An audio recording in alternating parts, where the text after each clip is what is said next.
ఓం శ్రీ గురుభ్యో నమః. ఇలాగా మాతృభూతేశ్వర లింగానికి నిత్యం పూజలు చేయడం, నైవేద్యం పెట్టడం జరుగుతూ ఉండాలి. కానీ అది నిర్జన ప్రదేశం, కారడవి, చిట్టడవి లాంటిది. రాత్రులు చిరుత పులులు కూడా తిరుగుతూ ఉంటాయి. సరే, ఏదేమైనా తప్పదు, అక్కడ పూజలు, నైవేద్యం, అభిషేకం జరిగి తీరాలి అనే నిర్ణయం జరిగింది. నిరంజనానంద స్వామి స్కందాశ్రమం నుంచి రోజు వచ్చి ఈ కార్యక్రమాన్ని నిర్వహిస్తూ ఉంటారు. ఎవరో కాదు, ఈ నిరంజనానంద స్వామి అంటే మాతృశ్రీ అళగమ్మ మూడో కుమారుడు, భగవాన్ తమ్ముడు నాగసుందరం. వచ్చి అక్కడే ఉన్నాడు కదా, కాషాయం కట్టేశాడు. నిరంజనానంద అనే పేరు స్థిరపడిపోయింది. వారికి దినము కొండ దిగటం, ఎక్కడం, దిగడం కాస్త కష్టమనిపించింది. తల్లి సమాధి దగ్గర ఒక కుటీరాన్ని నిర్మించుకొని అందులో నివాసం ఏర్పాటు చేసుకున్నారు. భగవాన్ కూడా దాదాపు రోజు వస్తారు ఆ స్థలానికి. అలాగే ఒకరోజు వచ్చారు. వచ్చిన తర్వాత మళ్ళీ కొండ మీదకు వెళ్ళిపోకుండా అక్కడే ఉండిపోయారు. ఉండిపోవాలని ఉండిపోలేదు, ఏదో నన్ను ఇక్కడ ఆపేస్తోంది, కదలనీయడం లేదు అని భగవాన్ చెప్పారు ఎప్పుడో ఆ తర్వాత. సరే, సుమారు 25 ఏళ్ల క్రితం తిరుచుడి నుంచి అరుణాచలుడు లాక్కొస్తే ఈనాడు మాతృభూతేశ్వరుడిలోని అమ్మ అక్కడి నుంచి కదలనీయలేదేమో. భగవానే లేనిది ఇక స్కందాశ్రమం ఏమిటి? భక్తులందరూ భగవాన్ ఉండిపోయిన చోటికే మళ్ళీ వస్తున్నారు. అంటే మాతృభూతేశ్వర లింగం పక్కనే ఇప్పుడు ఉన్న రమణాశ్రమం. అప్పుడే ఈ శ్రీ రమణాశ్రమ నిర్మాణ కార్యక్రమం ప్రారంభమైంది. ముందుగా మండు వేసవి కారణంగా పాలితీర్థంలో ఒక్క చుక్క నీరు లేకుండా పోయింది. మరి మాతృభూతేశ్వరుడికి అభిషేకం చేయడం ఎలాగా అనే సమస్య ఏర్పడింది. భగవాన్ ఆ దరిదాపులోనే కాస్త మట్టి తీశారు. ఆశ్చర్యంగా నీరు ఊరిందక్కడ. అదే కాలక్రమాన తటాకమైంది. దానిని రమణ తీర్థం అని పేరు పెట్టారు. ఇప్పుడు మనం చూడొచ్చు రమణాశ్రమంలో. భగవాన్ కొండ దిగి రావడంతో భక్తులకు వారి దర్శనం సులభసాధ్యమైంది. వేలాదిగా వస్తున్నారు. ఆశ్రమ నిర్మాణానికి భారీగా విరాళాలు ఇస్తున్నారు. భగవాన్ పరిచారకుల్లోని పెరుమాళ్ స్వామి ఆశ్రమ నిర్వహణాధికారిపత్యం వహించాడు.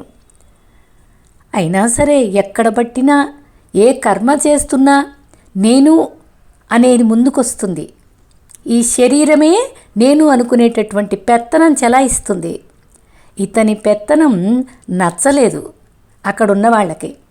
ఇతన్ని తప్పించేసి దండపాణి స్వామి అనే ఆయనకి ఇచ్చారు బాధ్యత. ఆశ్రమవాసులకు ఈ స్వామి పెత్తనం కూడా నచ్చలేదు. అందుచేత ఆయన్ని కూడా తప్పించేసి నిరంజనానంద స్వామిని ఆశ్రమ సర్వాధికారిగా చేసుకున్నారు. అంటే స్వామి భగవాన్ రమణ మహర్షి తమ్ముడినే. తనని తప్పించినందుకు ఉడికిపోతున్నాడు పెరుమాళ్ స్వామి. ఏదో సాకు దొరికింది, ఆశ్రమం మీద దావా వేశాడు. చూడండి, ఎక్కడికి వెళ్ళినా ఒక కర్మకాండలో ఉన్నటువంటి దోషం ఇదే. శరీర భావం ఉన్నటువంటి జీవుడికి ఈ అహంకారమే మిగులుతుంది. ఈ లావాదేవీలతోనే జీవితం గడిచిపోతుంది. అందుకే శరీరం నేను కాదు అనుకునే స్థితికి వస్తే మరి నేనెవడిని అనే విచారణ చేసుకుంటే అది అంతర్లీనంగా ఇప్పుడు అద్భుతాన్ని చూపిస్తాడు రమణ మహర్షి. చాలా గొప్ప విశేషమైనటువంటి అనుభూతులు మనం చూస్తాం. సరే, ఇలాగా వాళ్ళల్లో వాళ్ళే ఎన్ని గొడవలు పడుతున్నా సరే, ఎంత గుంజుకు చస్తున్నా సరే, భగవానుడు మాత్రం ఉదాసీనంగా ఉన్నాడు. సరే, చూస్తున్నారు. ఒక రోజున తప్పలేదు భగవాన్కి. పెరుమాళ్ స్వామిని పిలిచి, ఒరే పెరుమాళ్ళు, నువ్వు చేస్తున్న పని బాగోలేదురా, నరకానికి పోతావు సుమా అన్నారు నవ్వుతూ. ఆయనేమన్నాడో తెలుసా? నేను నరకానికి పోయినా పర్వాలేదు, నేను సేవించుకోవడానికి మీ పాదపద్మాలు లేని చోటేముంది గనక అన్నాడు. పెరుమాళ్ స్వామి తడుముకోకుండా అంత గట్టిగా చెప్పేసరికి భగవానే ఒకంత నిర్విణ్యుడై చూశారు అలాగా. తరువాత అవునరా, నువ్వెక్కడున్నా నిన్ను కాపాడడం తప్పదు నాకు అన్నారు ఇంకా నవ్వుతూ. భగవాన్ కరుణా సముద్రుడు. ఏ బిడ్డకైతే పెరుమాళ్ స్వామికి కుదిరిన భక్తి కుదురుతుందో ఆ బిడ్డ ఎంత దుష్టుడైనా వాడిని రక్షించడం తప్పదు భగవాన్కి. ఎలాగోలా భగవంతుణ్ణి స్మరణ చేస్తూ ఉండే విధంగా ఉండాలి అనేది ఇక్కడ ఒక సూచన ఇచ్చారు. సరే, ఇలా జరుగుతూ ఉంది. ఈ లావాదేవీలన్నీ ఎక్కడైనా కర్మకాండలో జరిగేవే కదా. ఆశ్రమంలో ఒకసారి ఎప్పుడో దొంగలు పడ్డారు. వాళ్ళకు చెంబు, ముంత, కర్ర, కమండలం తప్ప మరేమీ దొరకలేదు. దొరక్కపోయేసరికి ఒళ్ళు మండిపోయింది. డబ్బు ఎక్కడ దాచారు అని అడిగారు. మేము డబ్బు దాచుకోము, భక్తులు ఇచ్చిన దానితో తినగా మిగిలిందేమన్నా ఉంటే అది ఆశ్రమ నిర్మాణానికి ఖర్చు పెడతాము అన్నారు పరిచారకులు. వారు దొంగ వెదవల్లారా అంటూ బాదారు దొంగలు. భగవాన్ని కూడా వదిలిపెట్టలేదు, వారిని కొట్టారు. పరిచారకులు ఇక ఊరుకోలేకపోయారు. తిరగబడ్డానికి సిద్ధమయ్యేసరికి భగవాన్ తప్పు, మనం సాధువులం, మన సాధు ధర్మం మనం నిర్వర్తించుకుందాం, వారి వృత్తి ధర్మం వారు నిర్వర్తించుకుంటారు అని పరిచారకుల్ని ఆఫ్ చేశారు. దొంగలు తిట్టుకుంటూ వెళ్ళిపోయారు. తెల్లవారిన తర్వాత భగవాన్ తొడ మీద తగిలిన దెబ్బ చూసి లబో దిబోమన్నారు భక్తులు. దీంట్లో గొడవ పడవలసింది ఏముంది అసలు? మీకు తోచినట్టు మీరు పూజిస్తే వారికి తోచినట్టు వారు పూజించారు అన్నారు భగవాన్ నవ్వుతూ. అజాత శత్రువు కదా భగవాన్. ఇలా చూస్తే ఎన్ని అద్భుతాలు చూడొచ్చండి భగవాన్ దగ్గర. ఒక్కొక్క మహర్షి జీవితం ఎలా ఉంటుంది అంటే ఇలాంటి భావాలే తెలుసుకోవాలి.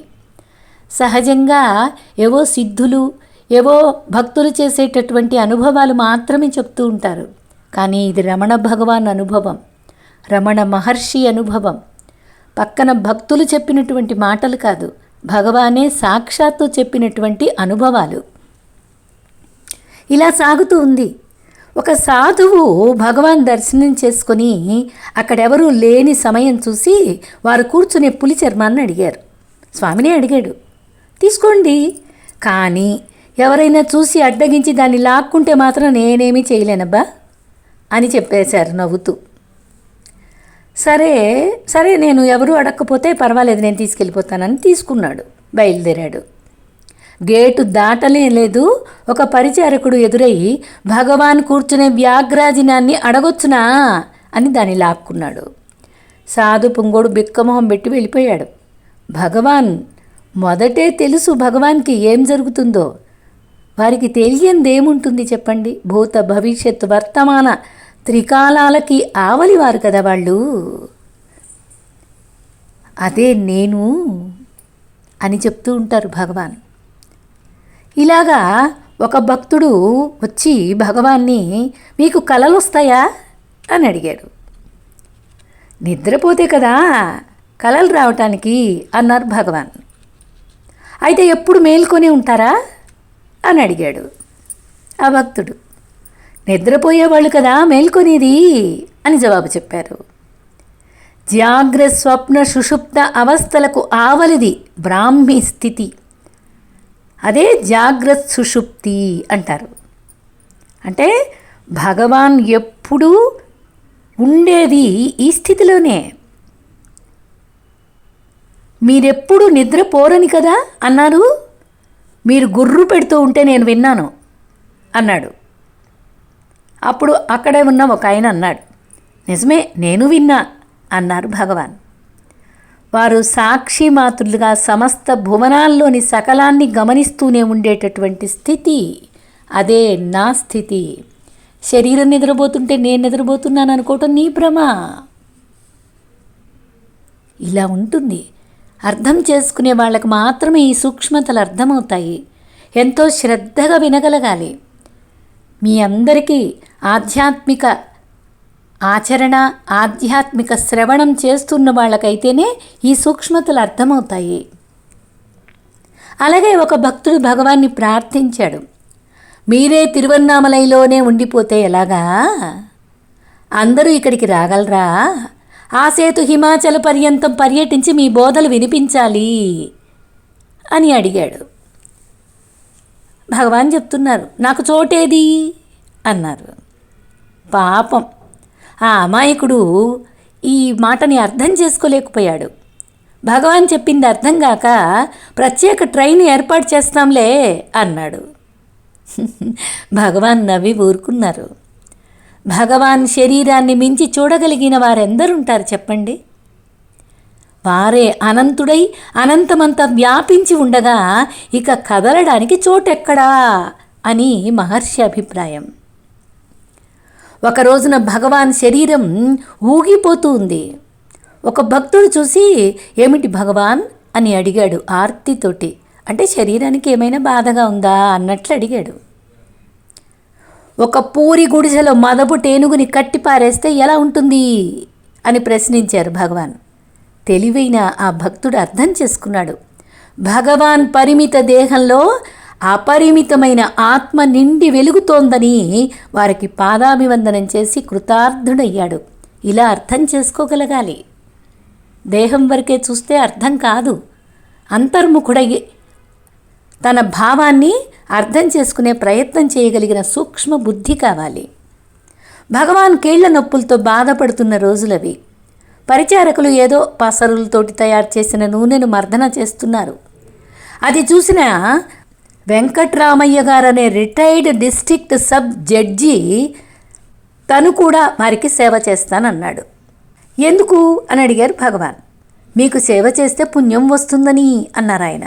అలాగా, అయితే మీరంతా తప్పుకోండి, నేనే మర్దన చేసుకొని ఆ పుణ్యమేదో నేనే సంపాదించుకుంటాను అన్నారు భగవాన్. పరిచారకులతోటి, ఆ వెంకట్రామయ్య గారు అనే భక్తుడితోటి.